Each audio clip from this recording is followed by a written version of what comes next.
Welcome to Not Milk Never Milk. Subscribe if you're lactose intolerant. In this video, I will explain how to remotely start your GMC Acadia.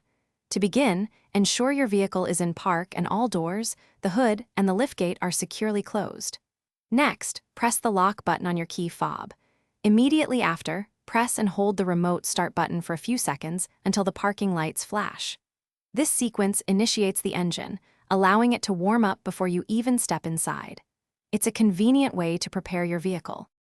For successful remote starting, your Acadia must be locked, and the engine will typically run for about 10 minutes.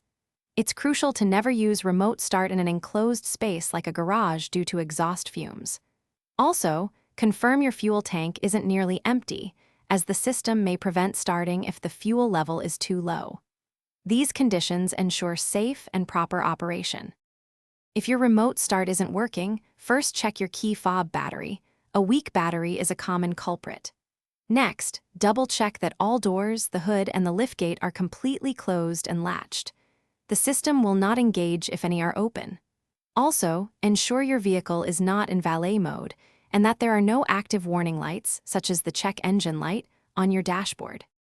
You can often extend the engine run time by pressing the remote start button again after the initial start. Many Acadia models will also automatically activate climate control settings based on the outside temperature, making your cabin comfortable. For added convenience, some newer models offer remote start functionality through a dedicated mobile application. Remember, if any door is opened without the key present, the engine will shut off for security. Thanks for watching. If this was helpful, leave a like and consider subscribing. See you next time.